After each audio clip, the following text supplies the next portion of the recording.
औज़ुबिल्लाहिमिनश्शैतानिर्रजीम बिस्मिल्लाहिर्रहमानिर्रहीम। अस्सलाम वालेकुम। उम्मीद है कि सब खैरियत से होंगे। आज हम एक्सरसाइज 14B का क्वेश्चन नंबर 6 सॉल्व करने लगे हैं, जो कि लिया गया है D1 अपडेटेड 7 एडिशन से। सॉल्व करने से पहले हम इसकी स्टेटमेंट रीड आउट कर लेते हैं और इसको समझ लेते हैं कि हमें इस क्वेश्चन में क्या कहा गया है। इस क्वेश्चन पे हमें जो कहा गया है वो है the table show the number of goals. आपको एक टेबल शो हो रहा है, एक टेबल दिया गया है the number of goals score, जिसमें नंबर ऑफ गोल स्कोर है, यानी कि गोल्स का जो स्कोर है वो दिया गया है बाय हर सोकर टीम। एक सोकर टीम है इन 20 मैचेस का आपको गोल का स्कोर दिया गया है, जो कि आपके पास इस टेबल में शो हो रहा है। हम इसका ए पार्ट देख लेते हैं। ए पार्ट पे आपने क्या करना है, represent the data on a dotted diagram. आपने अपने ये जो डाटा है इसको रिप्रेजेंट करना है डॉटेड डायग्राम पे। सो सॉल्यूशन स्टार्ट करते हैं। डॉटेड डायग्राम पे सबसे पहले हम अपने डाटा को अरेंज कर लेते हैं, वो भी असेंडिंग ऑर्डर पे, ताकि हमारे लिए डॉटेड डायग्राम बनाना ईजी हो जाए, आसान हो जाए। सो सबसे पहले हम यहाँ पे लिखेंगे arrange the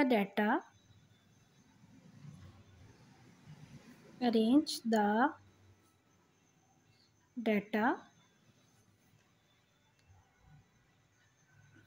in ascending order। सबसे पहले जो स्मॉलेस्ट वैल्यू वो हमारे पास 0 दी गई है, तो 0 हमारे पास कितने टाइम्स है, 1 और 2। 0 जो हमारे पास है वो 2 टाइम्स है, सो हम 0 को 2 टाइम्स लिख देंगे। अब 10 है 1 की, 1 कितना टाइम है, 1 2 3 4 5।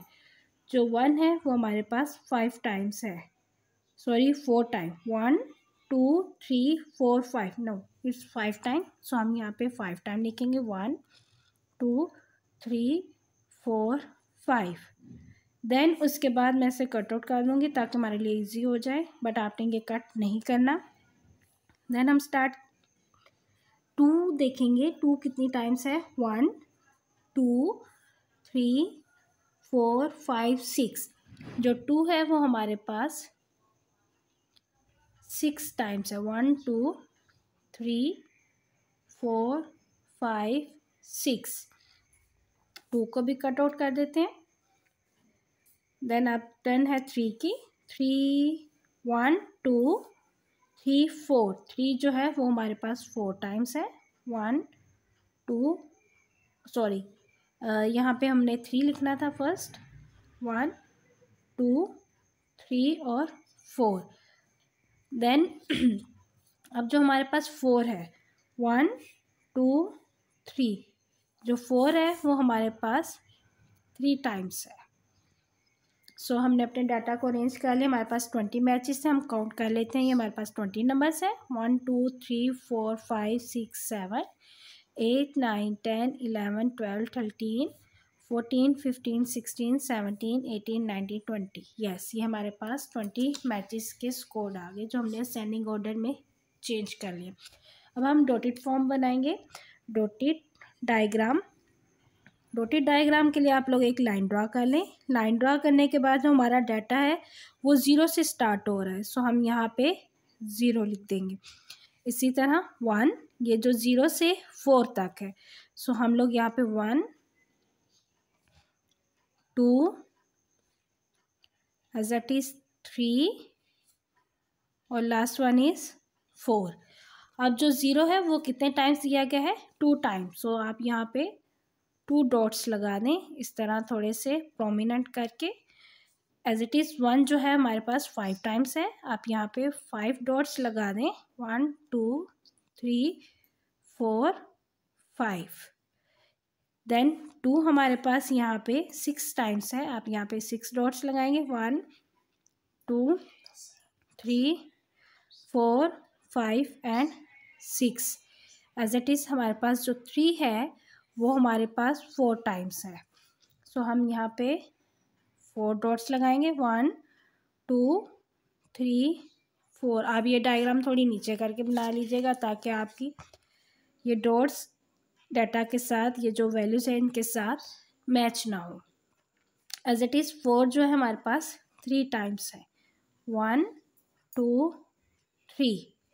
तो ये थी हमारी डॉट डायग्राम, जो कि हमने अपने डाटा को डॉट डायग्राम के ऊपर रिप्रेजेंट कर दिया है। अब हम इसका बी पार्ट देखते हैं। बी पार्ट में भी फर्दर 3 पार्ट है।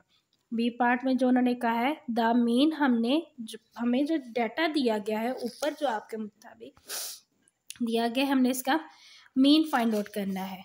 तो मीन का फॉर्मूला तो सबको आता होगा। सो हम सबसे पहले यहाँ पे मीन का फॉर्मूला लिखेंगे। Mean is equal to sum of data या sum of values, all values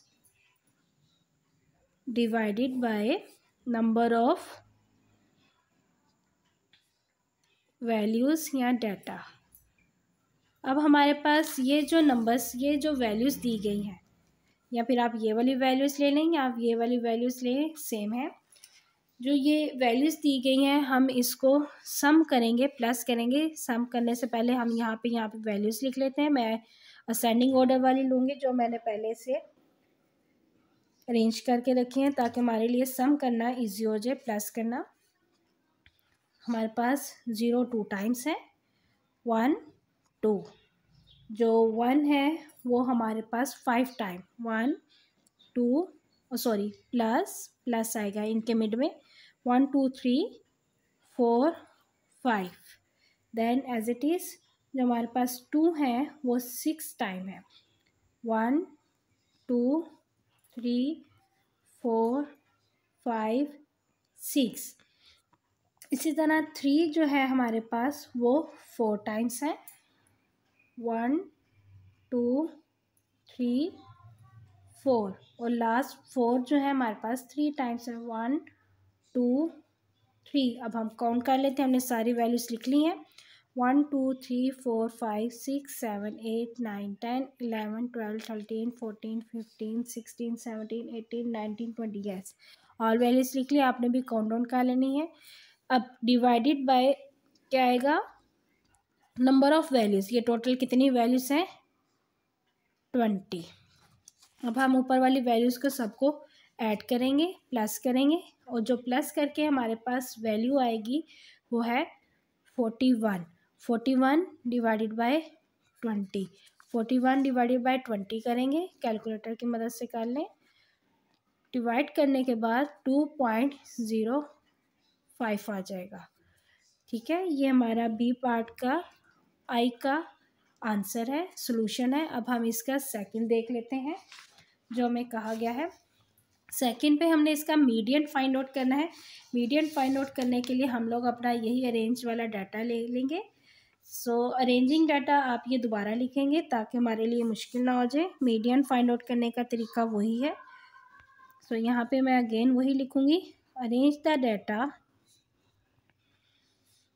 in ascending order, in ascending order 1 2 1 1 2 1 2 3 4 5 1 2 3 4 5 6 as it is 1 2 3 4 1 2 3। ये हमने अपने डाटा को अरेंज कर लिया। Then median, total number of values हमारे पास कितनी है, टोटल नंबर ऑफ़ डाटा या total number of values, data हमारे पास है 20। सो मिडल पोजीशन क्या है हमारे पास, मिडल पोजीशन का फॉर्मूला जो था हमारे पास वो था n+1 डिवाइडेड बाय 2। तो n+1 हमारे पास, n की जो वैल्यू वो है 2, 20 + 1 2, इन दोनों को प्लस करेंगे तो 21 डिवाइडेड बाय 2, और इन दोनों को जब हम डिवाइड करेंगे तो हमारे पास आ जाएगा 10.5, फिफ्थ पोजीशन। तो अब हम इसका मीडियन फाइंड आउट करते हैं। मीडियन डाटा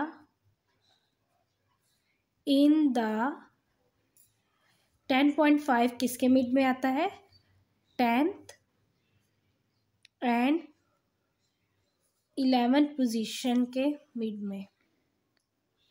सो हमने जो अरेंज किया हुआ था डाटा ऊपर, हम देखेंगे इसमें हमारे पास 10 और 11 वैल्यू क्या है, काउंट कर लेते हैं। 1 2 3 4 5 6 7 8 9 10 और 11। जो 10 और 11 है वो दोनों 2 हैं।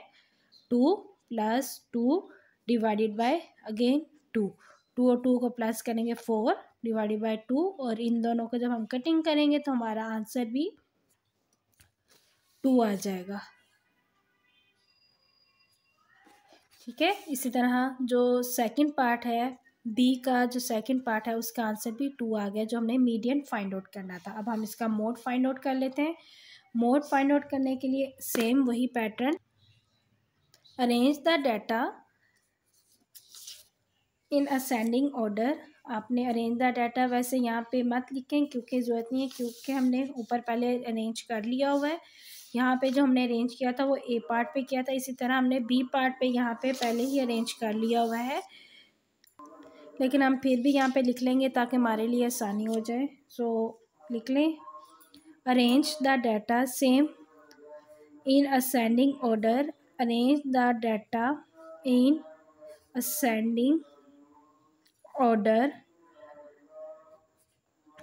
जो कि हमारे पास दी गई हैं 0 0 1 5 times, 2 6 times,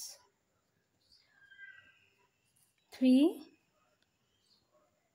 4 times and 4 is 3 times. अब जो 0 है वो 2 टाइम्स है, ये कट आउट हो जाएगा क्योंकि जो हमारे पास 1 है वो हमारे पास पहले ही 5 टाइम दिया हुआ है, और इसी तरह जो 6 है वो 2 जो है वो हमारे पास 6 टाइम दिया गया है। इस तरह ये भी 4 टाइम है और ये भी 3। तो देखा जाए तो 4 और 3 तो नहीं आएगा, 5 और 6, इनमें 5 और 6 में जो सबसे ज़्यादा वैल्यू जो दी गई है वो हमारे पास 2 है, जो 6 टाइम दी गई है। सो आपका जो मोड होगा, मोड इज इक्वल टू 2। ये था आपका बी पार्ट का क्वेश्चन नंबर पार्ट 3, जिसका आंसर था 2। उम्मीद है कि आपको इस सॉल्यूशन की समझ आई होगी। ये था आपका क्वेश्चन नंबर 6। मज़ीद सॉल्यूशन के लिए हमारे साथ जुड़े रहिए, अपनी दुआओं में याद रखिएगा। अल्लाह हाफिज़।